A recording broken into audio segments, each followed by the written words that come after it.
okay? Hebrews, okay? It's the Prophets of Awakening. It's our evening Shabbat class, the 7th of October, 2023.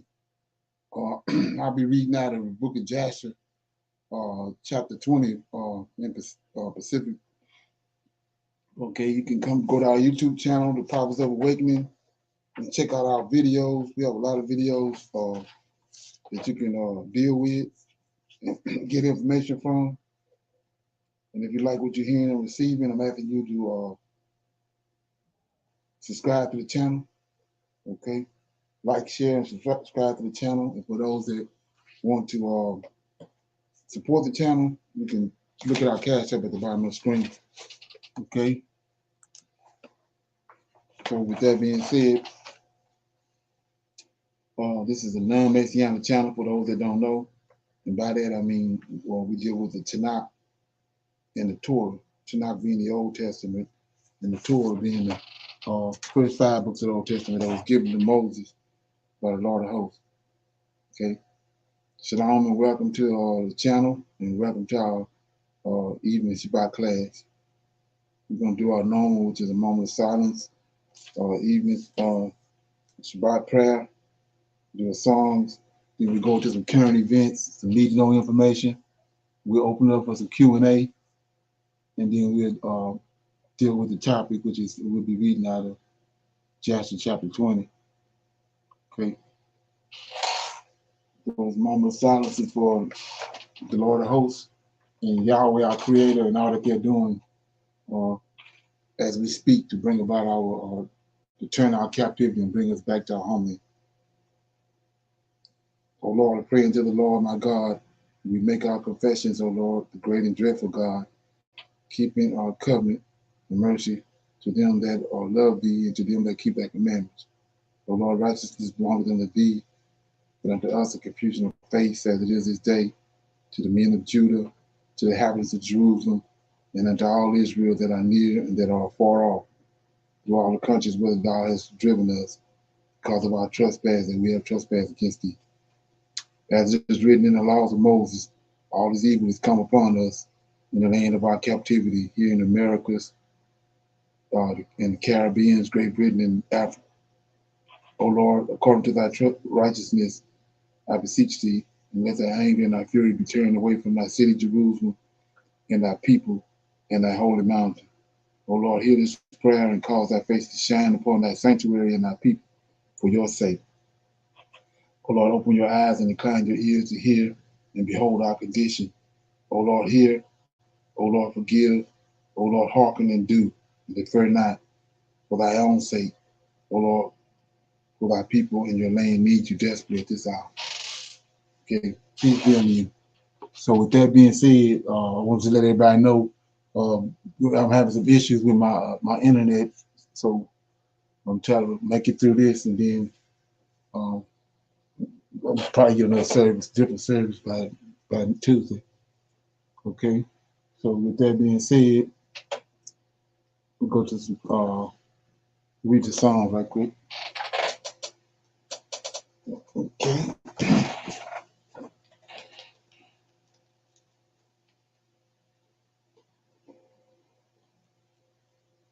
Okay.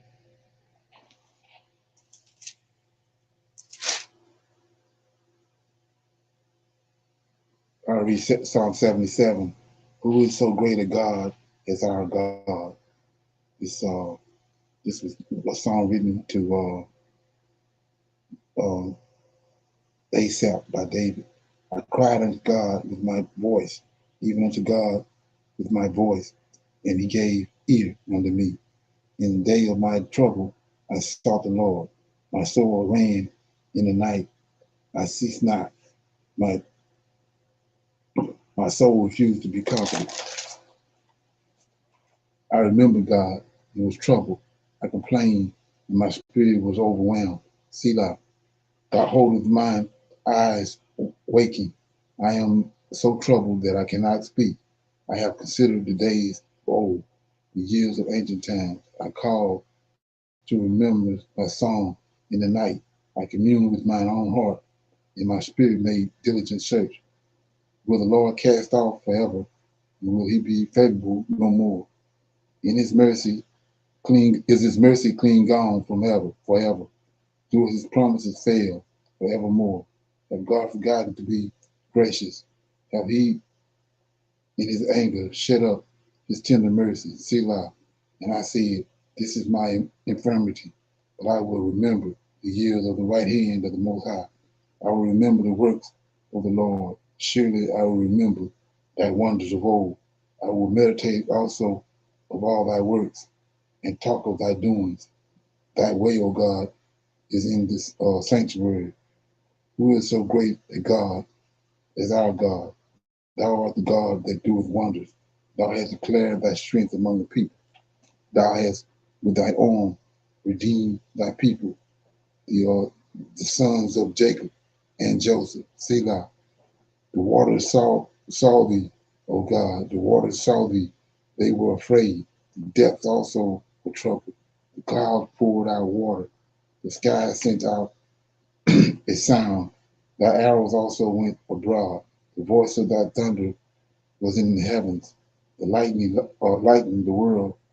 The earth trembled and shook. Thy way is in the sea, and thy path in the great waters, and thy footsteps are not known. Thou leadest thy people like a flock by the hand of Moses and Aaron. So I'm always trying to show people, who it is that Israel is dealing with, and David and all these men is dealing with. So if you look at verse 20, it says, thou leddest thy people like a flock as a flock by the hand of Moses and Aaron. So we know from Exodus 23, right? Let's go there. Should know these verses by now. So we got Exodus chapter 23 and verse 20. We see it's an angel in front of Moses. So he's talking about this angel. He says, behold, in Exodus 23 and 20, behold, I sent an angel before the Lord telling Moses this, Lord of hosts. Yahweh telling Moses this on Mount Sinai. Behold, I sent an angel before thee to keep thee in the way and to bring thee into the place which I have prepared. Beware of him, obey his voice, provoke him not, for he will not pardon your transgression, for my name is in him. So when you go back to Psalm 77 and 20, thou leddest thy people like a flock by the hand of Moses and Aaron. So this Moses and Aaron dealing with this angel. Like I said, the Creator came down for 40 days and 40 nights on Mount Sinai and left. And he left the Lord of hosts there to lead them. He even told them that his angel is going to lead you into the promised land. So another place is that noticing it says 16, it says, the waters saw thee, O God. The waters saw thee. They were afraid. The depths also were troubled. The clouds poured out water. The sky sent out a sound. Thine arrows also went abroad. The voice of thy thunder was in the heavens, and the lightning lightened the world. The earth trembled and shook. Thy way is in the sea, and thy path in the great waters. Thy footsteps are not known. So his footsteps ain't known because he's walking on water. You don't get no footprint when you're walking on water. So let's look who that is. So Creator Yahweh, he's in the cloud. He's in the cloud. So let's look at it. Genesis chapter 1 and 2. In the beginning, God, Yahweh, created the heavens and the earth. And the earth was without form and void, and darkness was upon the face of the deep. And the Spirit of God, angel is a spirit, and the angel of God moved upon the face of the waters. So we see who it is that's on the water. And so, like I said, when you understand that Pharaoh set his own self up when he came running after the Israelites, because he led him right to the water and split it and drowned it. Okay? Then we see it again. We see it again in Daniel. Let's go there right quick. Go to Daniel right quick. You see him again, chapter 12. Chapter 12 and verse 3 says, and they that be wise shall shine like the brightness of the firmament, and they that turn many to righteousness as the stars of heaven. But thou, O Daniel, shut up the words, seal the book, even to the time of the end. Many shall run to and fro, and knowledge shall increase. Then I, Daniel, so we're gonna see who this is talking to. It's not something I fabricated. Then I, Daniel, looked, behold, there stood the other two. So it's three. It's two more we see. I, Daniel, looked, and behold, there stood the other two. The one on this side of the bank of the river, and the other on that side of the bank of the river, on each side of the river. And one said to the man, clothed in linen, which was upon the waters of the river, how long shall it be to the end of these wonders? Then how we know we talking to this angel? You get it. Okay, it says, and I heard the man clothed in linen, which was upon the waters of the river, when he held up his right hand and his left hand upon unto heaven, and swore to him, to Yahweh, by him that liveth forever, it shall be for a time. So we see right here, if you got an angel on one bank of the river and another on the other bank, then the other one, man, is in the middle of the river. He's standing on the water in the middle of the river. And he's conversing with these two angels, and not only that, he's conversing with Daniel. Then we see him again, just for GP, in chapter 10. Daniel says, in the third year of Cyrus, king of Persia, the thing was revealed unto Daniel. This is verse 1, chapter 10, verse 1. Unto Daniel, whose name was called Belteshazzar, and the thing was true, but the time appointed was wrong. And he understood the thing, and he had understanding of the vision. In those days I, Daniel, mourned 3 full weeks. I ate no pleasant bread, neither came fresh nor wine in my mouth, neither did I anoint myself at all, till 3 whole weeks were fulfilled. Okay? And in the 4th or 20th day of the first month, as I was by the side of the great river Hiddekel, I lifted up my eyes and looked, and behold, a certain man, clothed in linen, same man, whose loins were girded about with the gold of Upas in his body. So it's the same man. So that's what they did him with. And this who led them. This who led Moses and Aaron, not Yahweh. Okay, any comments? Okay. Yes. When you mentioned that he came down and left the Lord of hosts, you said he'd been there for 40 days? Yeah, remember Moses came up. He came up in the mountain and in the cloud for 40 days. Mm-hmm. And that's when they started corrupting themselves on the ground. That's when Aaron fashioned the calf while he was up there in prayer. Right. Okay. Thank you. All right. So we're gonna go to some current events. Okay. Like I said, if we have a little trouble just hanging there, you want to make it through this. I'll get another internet so. Been stockpiling water. You should, especially if you live in these 2 states. But what's happening in these 2 states could happen other places. So you want to be as prepared as possible. A third state has been added to this list of water crisis, not being able to drink the water. So if you live in any of these 3 states, just know a state of emergency may be issued by the end of this month.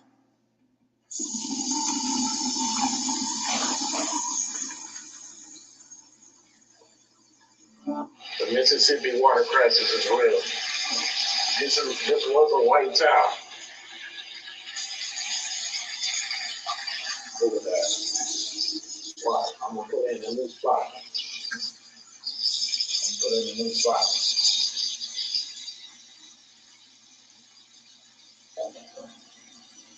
Mississippi water crisis is real.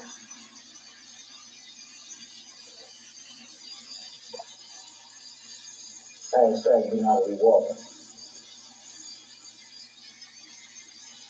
Look at that.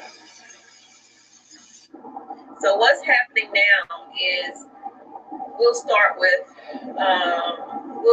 in Flint. We know Flint has been having a water crisis for a while now. Well, now finally they are deciding that daycares and schools are going to have to find a different water source. They're going to have to get filters. This should have already happened. This has been years of them dealing with lead in water. Kids are still being tested for lead. So the schools and the daycares are going to have filters, some kind of filtration system where they're not just getting the water straight from the faucets or whatever, but the water fountains. They're also going to have to get refill stations within the school. And you know those big jugs that you fill up at the Walmart or wherever you go to fill yours up at? They're going to have those. I know when I had a child care center years ago, I didn't have an issue with lead, but I did want to have those water fountains within child care center. So I had a company that I had to pay to come out every week and refill those water bottles for us. So that's what they're going to have to do. I just don't understand why did it take so long for them to figure out something so simple. Like you knew. And you know that y'all going through this. Why wasn't this something that was just immediately done? So the next two states, I'm going to group them together just because one affects the other. So I don't know if you saw my other video talking about the saltwater breach and it getting into the water system. Well, this is what's happening. By the end of really about the 27th or something like that, they're saying that there could be salt water in the water, whether you turn your faucet on, whether you're taking a bath, etc. Salt water is going to come through, and that is something that could be, dangerous, if not deadly, for people, especially if they dealing with high blood pressure and all this other stuff. So what they're saying is, don't panic. But guys, anytime you tell the public not to panic, what do? They panic, especially if they have not been preparing this whole time and stocking up. The method to grow your tool in a matter of days and make you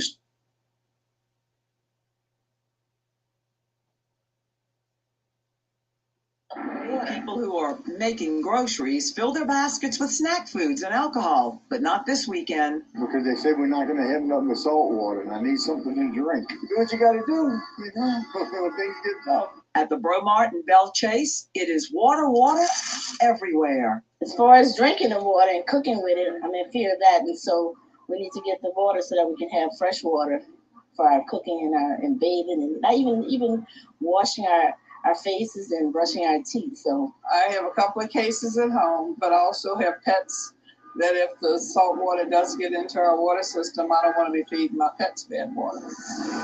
Bromart managers say normally 4 to 5 pallets are good for a weekend, but today they're putting out 38. Costco, people waited in a long line for their stash of H2O, but at the Sam's in Harvey, it's a different story. they have Okay. Any comments on that? Anybody heard anything about that? No, sir. I hadn't heard that about the I heard about the other states, Flint being one that's always had that lead thing, but the salt water, I haven't heard that yet. Well, I'm hearing it now. Okay.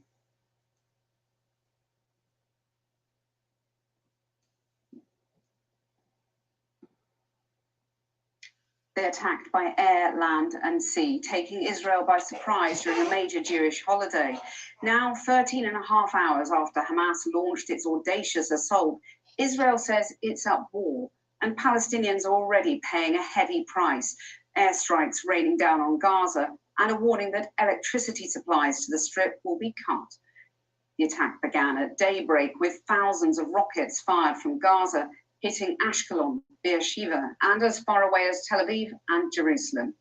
At the same time, dozens of Hamas fighters crossed the heavily fortified border in at least 7 places.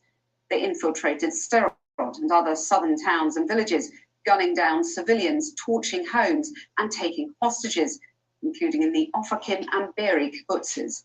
Since then, the Israeli Defense Force has been engaged in gun battles with Hamas in numerous locations. And it's been hitting back hard, bombing Hamas targets, high-rise buildings and health facilities in the densely populated Gaza Strip, which is just 16 square miles and home to 2.3 million Palestinians. Kira Moodley reports on the day's developments, and just to warn you, you may find some of the images distressing. An astonishing new image that turns this decades-old conflict around. Palestinians atop a captured tank in Gaza. A coordinated and unexpected attack, a breach in Israel's security that it appears they simply didn't see coming. Street battles inside Israeli towns, a stunning failure for the state. Their retaliation only just beginning in Gaza, the full consequences still unknown. In the early hours, they came by land, sea, and air. All this footage from Hamas itself as it triumphantly declared the start of Operation Al-Aqsa Flood. The flood began with a stream of rockets. The militant group fired more than 2,000 from Gaza into Israel. Smoke billowed in cities such as Rehovot and Ashkelon. On this Saturday of Simchat Torah, Israeli security taken off guard by this attack on a Jewish holiday. At around 6 in the morning, a rocket fell near the house and everything burned. The house destroyed, the windows, the walls. We heard a massive shock. Our child was startled. I don't know. We live in a reality that is not real. We've decided enough is enough, said Hamas's military commander as they broke through the Gaza fence. This unprecedented attack was an apparent Israeli security failure akin to 50 years ago at the start of the Yom Kippur War. But that conflict was on land in Sinai and Golan. This was terror and death on Israelis' doorsteps. Militants riding through the city of Sderot as Hamas began taking control in Israel's south. Unprecedented large-scale incursions onto Israeli territory. One of the deadliest days in its 75-year history. With citizens told to remain inside, through the slats of their blinds, they witnessed the unimaginable. Israeli police fighting to get back inside their own station. Or Hezbollah, or piles of paperwork and no time for strategy.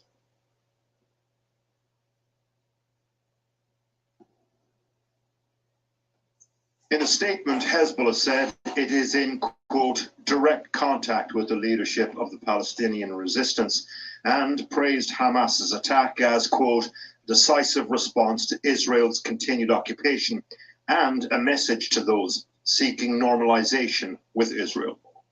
Here's what they're referring to. The blessing of a new Middle East between Israel, Saudi Arabia, and our other neighbors. Prime Minister Netanyahu hurled in the possibility of normalized relations with Saudi Arabia at the UN recently, something Iran and Hezbollah see as, among other things, a betrayal of the Palestinian cause. So much of how the region responds will be down to the ferocity of Israel's reaction. And is there a world in which this could be the start of a series of united, coordinated attacks by Israel's enemies?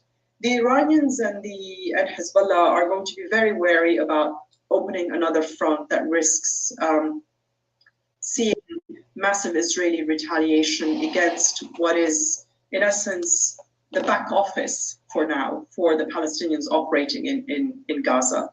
Proxies are always players in this part of the world, but there is nothing proxy about the people who will suffer the most in whatever it is to come. Okay, any comments on that? Say this not going according to plan, according to what they say in scriptures. It said the Israelites return, supposed to be peace. So we see what's happening right here. But the Christian can't see it. Any comments?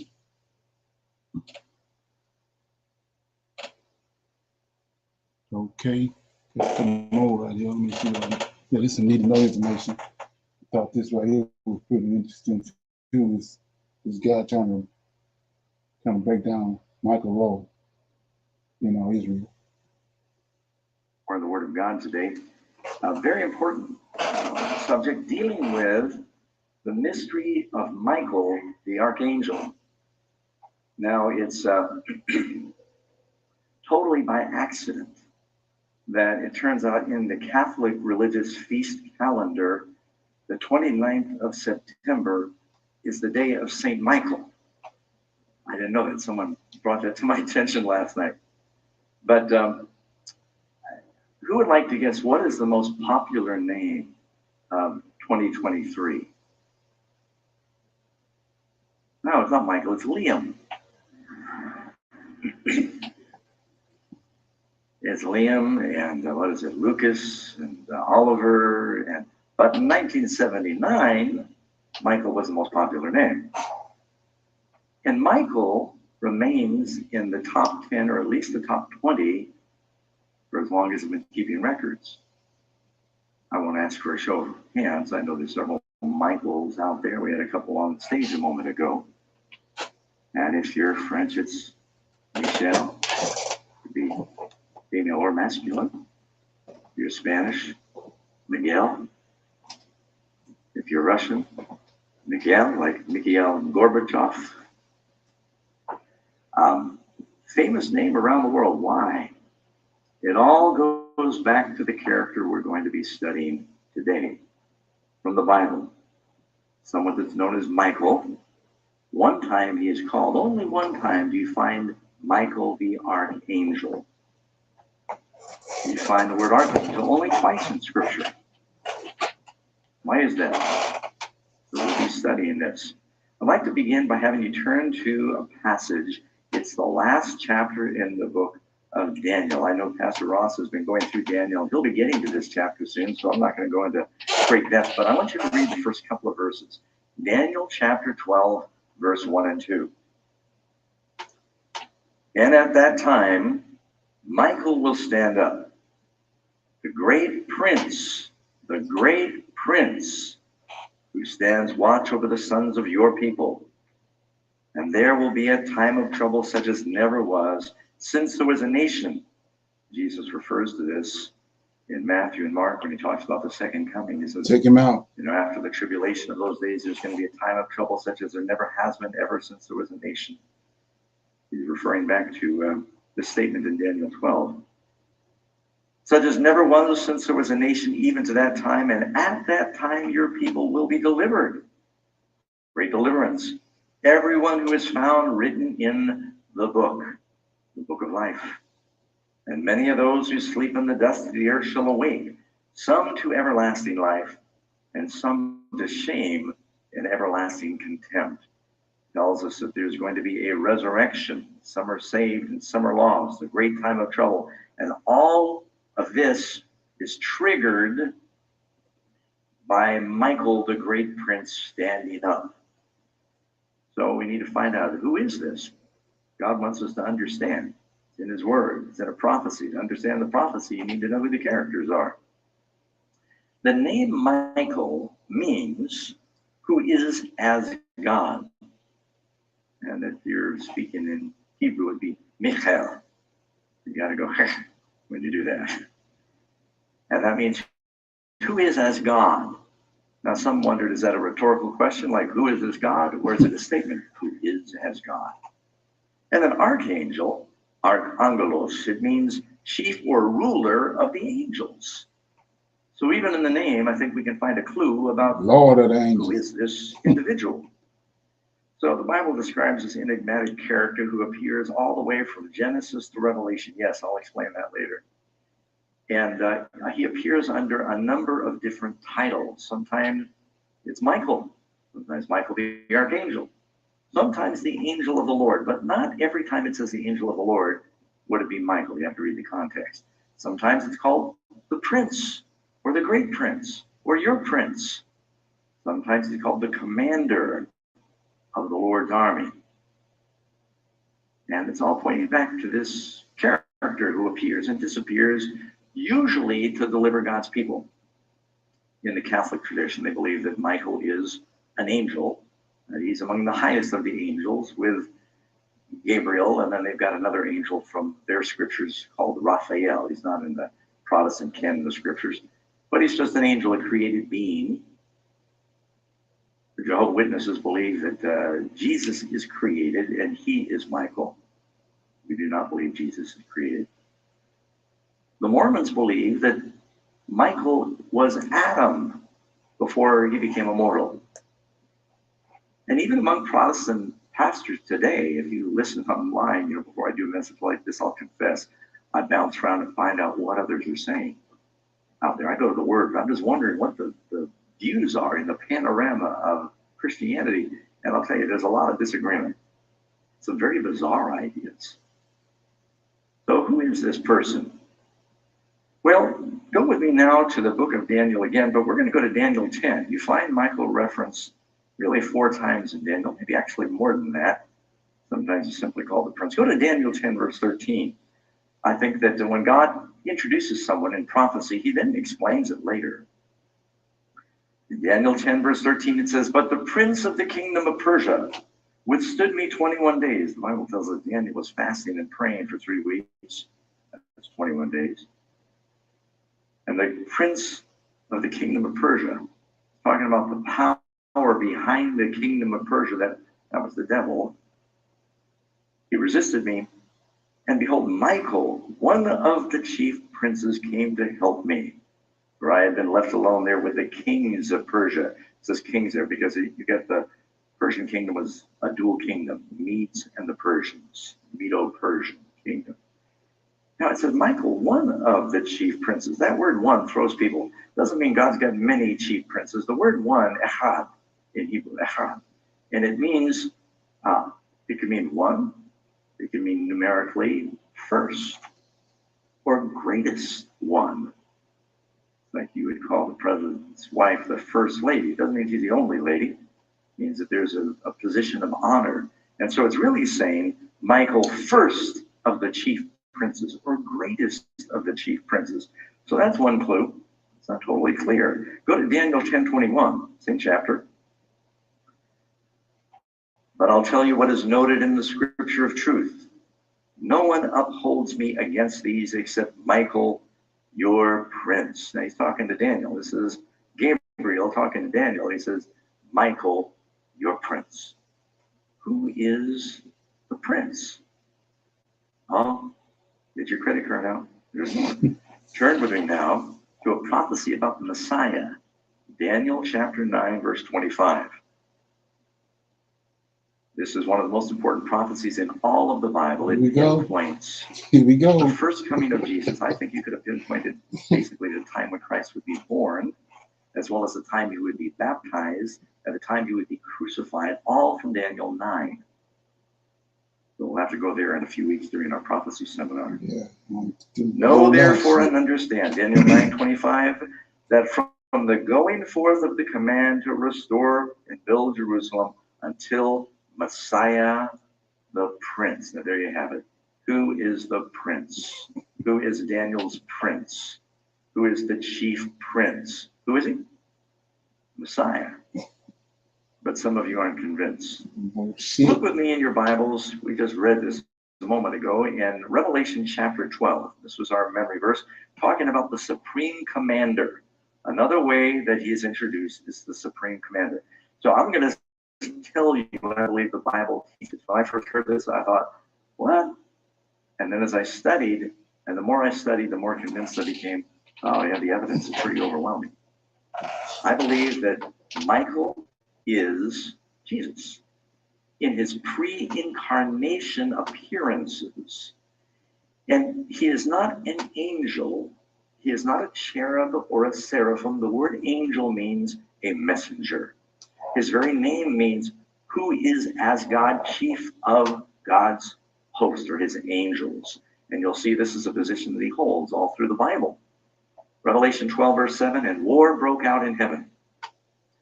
Michael and his angels fought with the dragon, and the dragon and his angels fought. Well, if it's right on the surface, let me ask you, who is the dragon?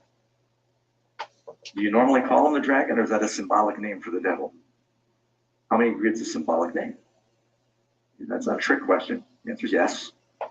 So if it's saying that there is a symbolic name being used here to identify the chief of evil, the devil, then why would it surprise us that it uses one of the symbolic names for Jesus, who is as God, when it talks about Michael?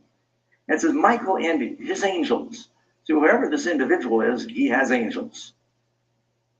Whose angels are they? Look in Matthew 16, verse 27. So this is not a milk Bible study today. This is a meat Bible study. I counted, I've got 35 verses. So wake up.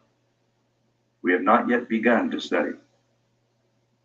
For the Son of Man will come in the glory of the Father with his angels. Whose angels are they? Jesus' angels.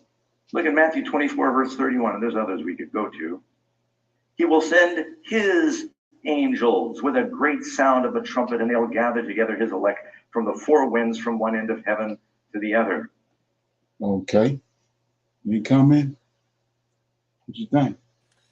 Wow, that is so wow. It don't even add up. He can't even explain it. It's just a mess. How he's gonna say that first Look how Michael many is the people you angel, didn't read. then he's gonna say he's not the angel, then he's gonna say he's JC, just Right. came back in another form, and then he talks about how the symbolic of a name is a lot. Nut bucket. Ain't that something?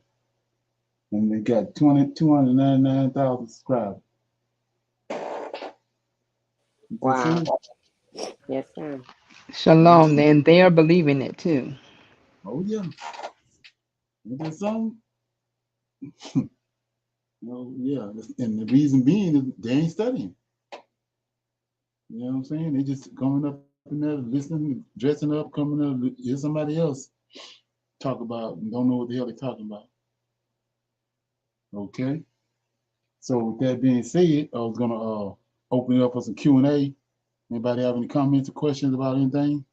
This morning, last night, or during the week, or while they were studying? Shalom. I want to ask about, I got to see if I'm pronouncing this right, Nir, N-I-R, Methuselah's sons, whose wife was barren, and then she became pregnant. Can you elaborate on that a little? I need to know some more information. What happened? Okay, so Methuselah had a son named Nir, and Nir had a wife, and her name was Sapana.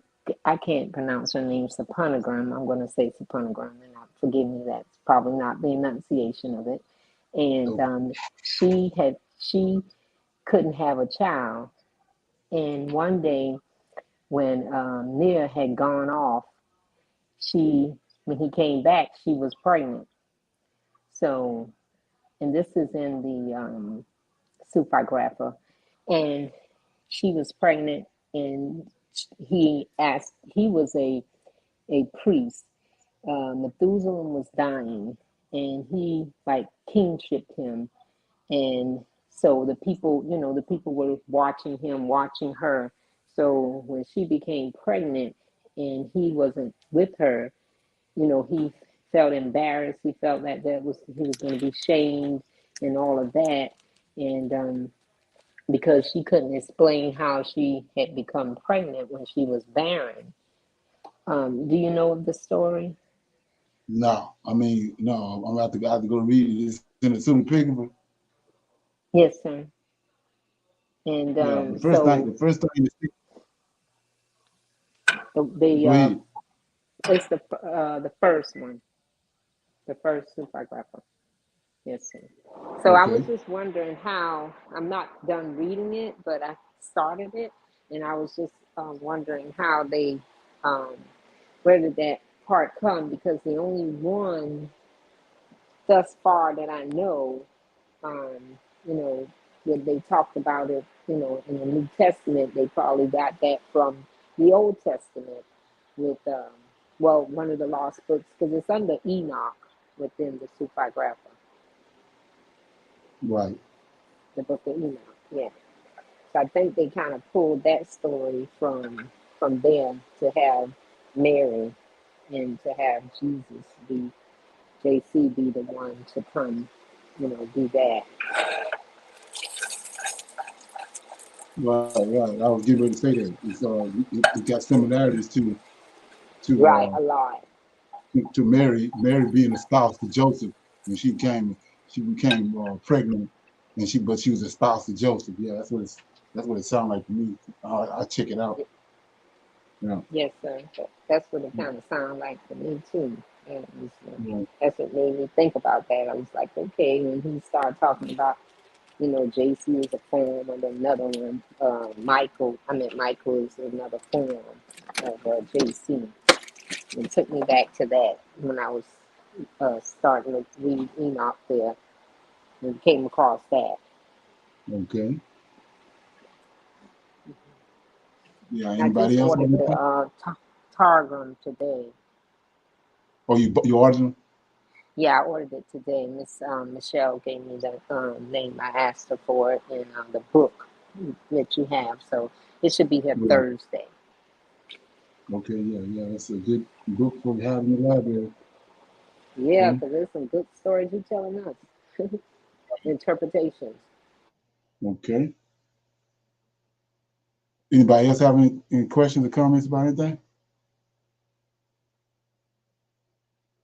Okay. Yeah. So what I do is I'm gonna read out of the book of Joshua, chapter 20, and then we'll close out. It should be right at an hour. But chapter 20 is dealing with uh, when Abraham was dealing with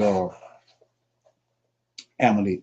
So it says, and at that time Abraham journeyed from the plains of Mamre, and he went to the land of Philistine. And another reason I did this was because last night the conversation we was having, when you go to Genesis, and a lot of people don't connect these dots, but when you go to Genesis chapter 10, we was talking about it last night. This is when the Most High was identifying the nations, the people that was on the earth, and he says in chapter 10, and you start at verse. We start at verse. Okay, verse 13 says, Mezarine. We got Ludin, and Ludin got all these giants, these Nephilim. Okay, they're ascended from the giants, and Nilhim, and then 14, and Patharism, and Colosum, out of whom came the Philistines. See that? So Philistines is out of these. The Philistines are Nephilim. They're descended from the Nephilim also. So, like I was saying, Mezarine is a giant. So it tells you what happened. Then you understand how you get a giant. So those 200 angels, they came to Egypt. And they said, they made a pact on Mount Hermon and said, let us go find us some wives, take wives of all whom we chose. They went to the land of Egypt. They went to Africa, and specifically to the land of Egypt. So that's why it's the 6th day, man, that he had created in Genesis 1:26.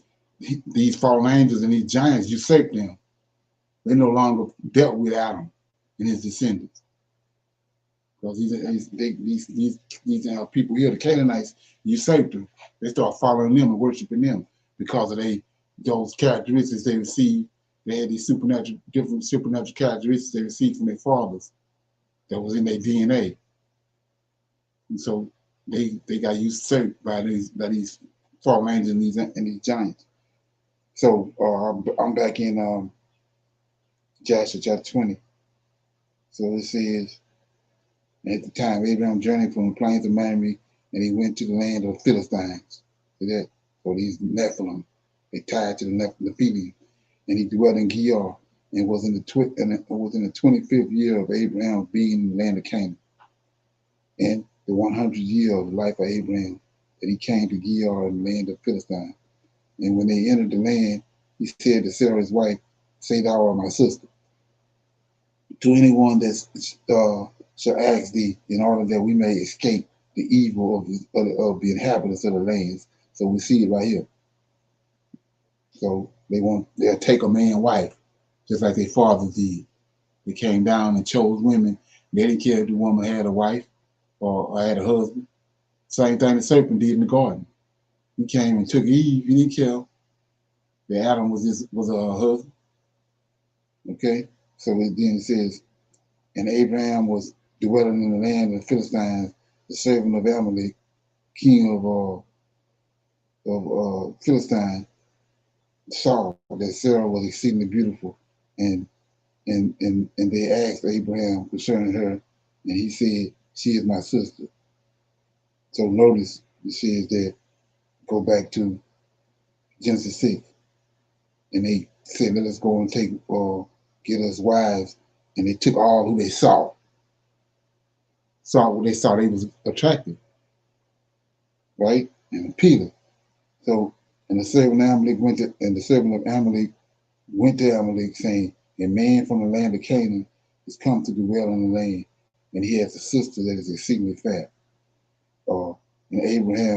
And Amalek heard the words of his servant, who praised Sarah to him, and Amalek sent his servant, and they brought Sarah to the king. So let's look at that right quick. Verse 4 says, the servant of Amalek went to Amalek, saying, "A man from the land of Canaan is come to dwell in our land, and he has a sister that is exceedingly fair." So let's look at that. Genesis chapter 6. And it says, Genesis chapter 6, it says, "And it came to pass, when men began to multiply on the face of the earth, and daughters were born unto them, that the sons of God saw that the daughters of men, that they were fair." There it is. So now you see why Abraham told us, tell him our sister. Because this was the custom, that ever since those fallen angels showed up, that was the custom. Okay? So he says, 5, and Amalek heard the words of his servant, and who praised Sarah to him. And Amalek sent his officers, and they brought Sarah to the king. And Sarah came to the house of Amalek, and the king saw that Sarah was beautiful, and she pleased him exceedingly. And he approached her and said to her, what is this man to thee, with whom thou didst come to our land?" And Sarah answered and said, "He is my brother, and he came from the land of Canaan to dwell wherever we could find a place." So take that, multitask. So the serpent came to Eve too. Just like he came to her, talking to her, serpent came talking to Eve.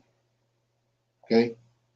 So he says, he approached her and said to her, "What is this man that to thee, with whom thou didst come to our land?" And Sarah answered and said unto him, "He is my brother, and he came from the land of Canaan to dwell wherever we could find a place."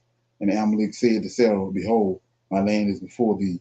Place thy brother in any part of the land that pleases thee, and it will be our duty to exalt and elevate him above all whom the people of the land, since he is thy brother." And Amalek sent for Abraham, and Abraham came to Amalek. And Amalek said to Abraham, "Behold, I have given orders that thou should be honored as thou desirest, on account of thy sister Sarah."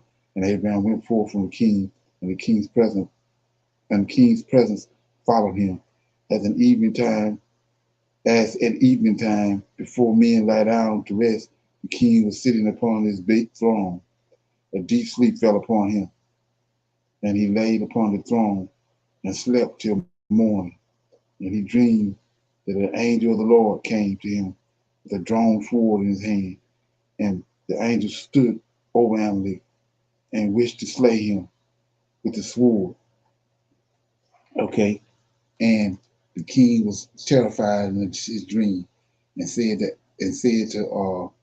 the angel, and what have I sinned against thee, that thou comest to slay me with thy sword? So let's go back. Like I was saying, I brought this up before. It's a way. It's a way to kill a man back in the day with the sword. You say it's under the fifth rib. You slay him with killing. You go under the fifth rib, we're gonna go right to the heart. The sword gonna go right to the heart. So Lord of Hosts told David and Uzi and all his friends not to touch that ark. But Uzi reached out and touched the ark. So the Bible says he smote him right there. Well, it's a way to smite a man.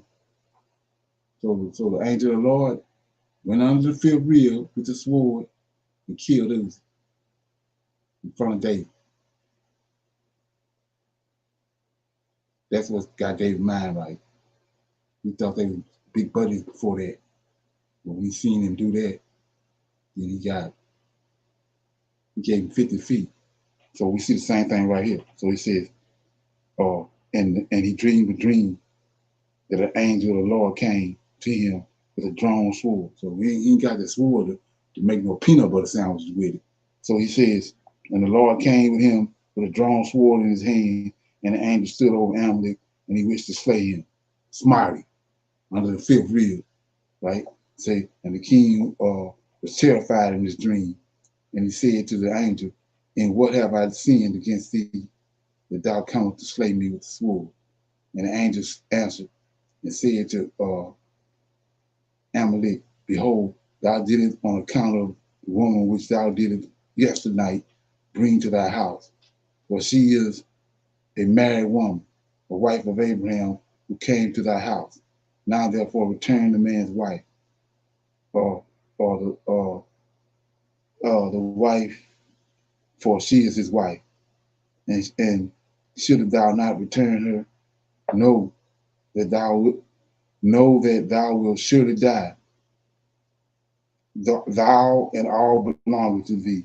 And on that night there was a great outcry in the land of the Philistines, and the inhabitants of the land saw the figure of a man standing with a drawn sword in his hand, and he smote, see that? And he smote the inhabitants of the land with the sword. Yea, he continued to smite them. See that? So we over here, we fumbling with it. You know, we ain't looking at it for what it is. Like I said, when the mob, you owe the mob boss some money, and he sent his hired man to go get the money and tell him, kill him if you don't got the money. That's what he means. And it's the same thing going on right here. But in Christianity, we looking over there. We painting roses and putting flowers on it. But he says, and that night there was a great outcry in the land of the Philistines. And the inhabitants of the land saw the figure of a man standing with a drawn sword in his hand, and he smote the inhabitants of the land with the sword. Yea, he continued to smite them. And the angel of the Lord smote the whole land of the Philistines on that night. And there was a great confusion on that night and on the following morning. So let's look at that. So when he came with the sword, he didn't come and not show himself. He came and showed us they saw him killing all these folks. Then it says great confusion came on them. They ain't know whether shit or go blind. That's what's getting ready to come. They ain't seen that. So when he come and start he bring judgment. Then you're gonna see them doing the do. Because they don't know nothing about that. Been lied to by Esau, and everything been sugar coated. So let's look at something else with the right lenses on, right? So look at this right here. I keep going to this verse all the time too. So I'm in Deuteronomy, right? And like I said, it ain't Jesus. It ain't Jesus, like the man was just saying. 32, right? This is Ezekiel, Deuteronomy 32. Okay, yeah. And I'm in 30, starting at verse 37. And he shall say, where are thy gods, or their rock in whom they trusted, which did eat the fat of their sacrifices and drink the wine of their drink offerings? Let them rise up and help you and be your protection. So I want to shine a light on something else while I'm here. Saw what we was doing this morning when we was in the Targums and we was reading what those sons of Aaron and the Levites had to do. They had to make those sacrifices, and they had to take this flour, the wine, and all that, and put it on the altar. That's what he's talking about right here. Same thing these fallen angels doing. That's what he's doing. He says, which did eat the fat. And we just read, he told them all the fat that's around the cull and around the liver and all that belong to me. So he says, which did eat the fat of their sacrifices and drank the wine of their drink offerings, let them rise up and help you. Let these fallen angels rise up and help you and be your protection. Then 39, see now that I, even I am he, and there is no God, no L, small g, angel, with me. I kill. See that? He mean kill. That's what he means. Kill. Like he killed Uzi.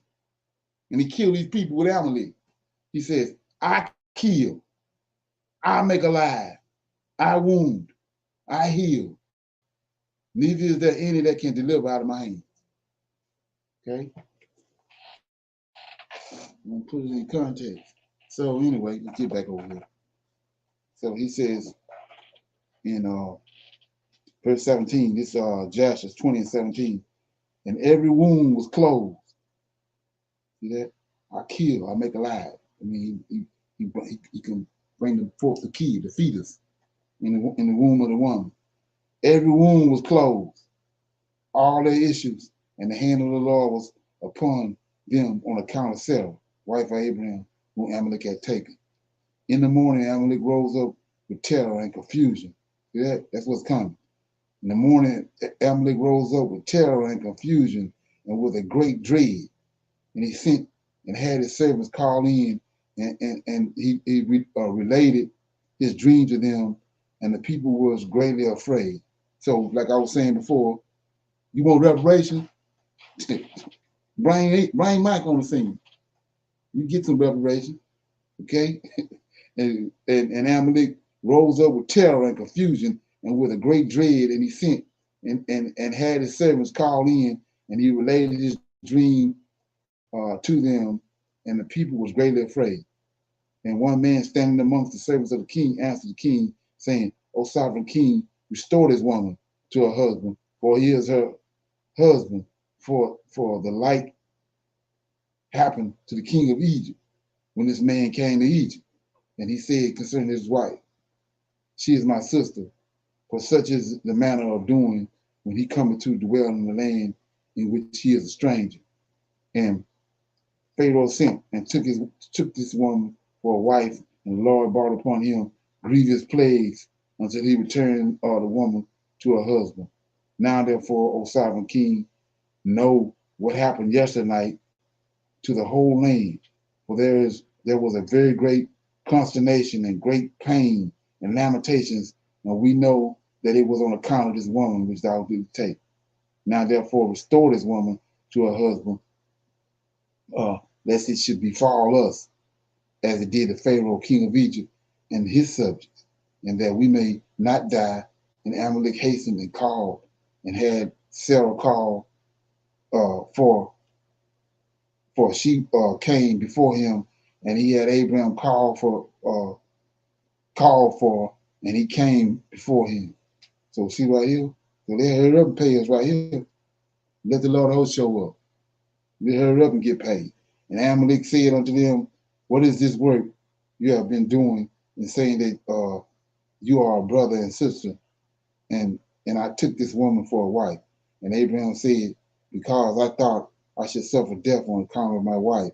And Amalek took flocks and herds and men servants and maid servants and thousands of pieces of silver, and he gave them to Abraham, and he returned Sarah to him. And Amalek said to Abraham, behold, the whole land is before thee, dwell in it wherever thou choose.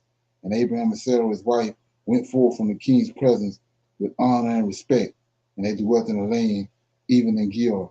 And all the inhabitants of the land of the Philistines and the king's servants were still in pain through the plagues which the angel had afflicted upon them the whole night on account of Sarah.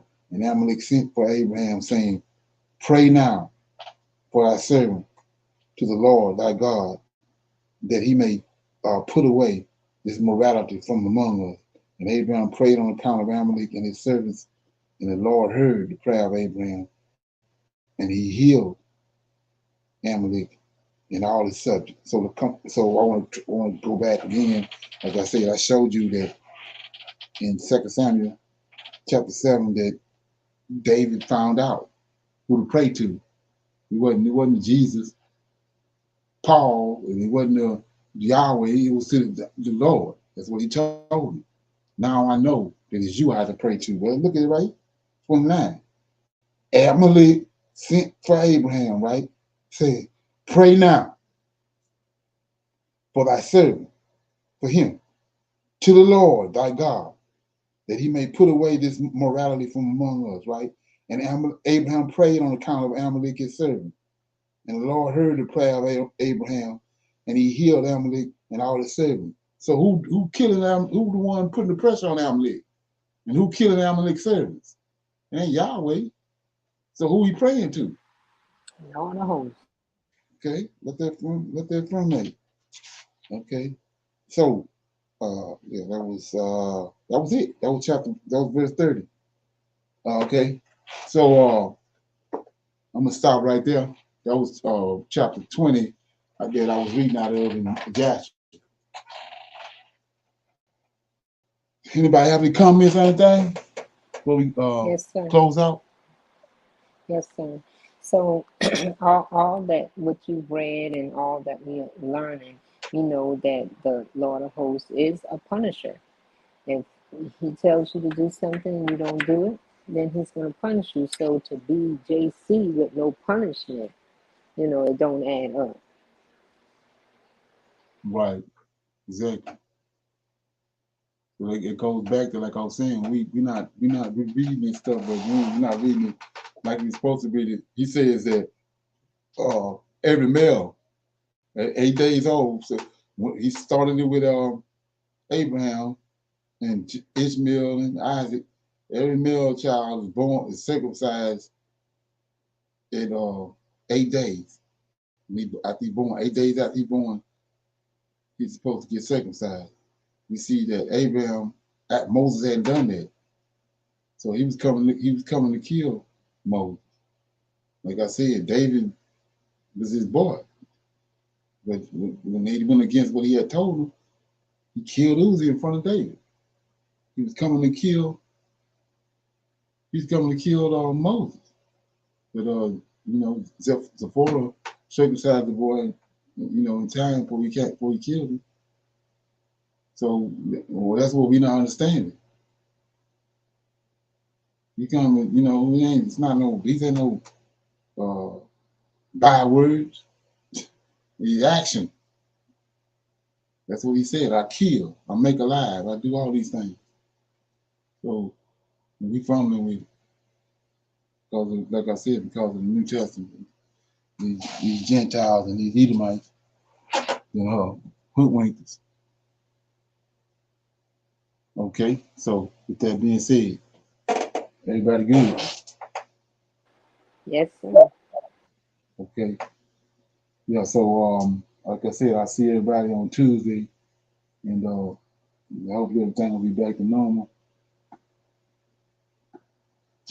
Shalom. Shalom.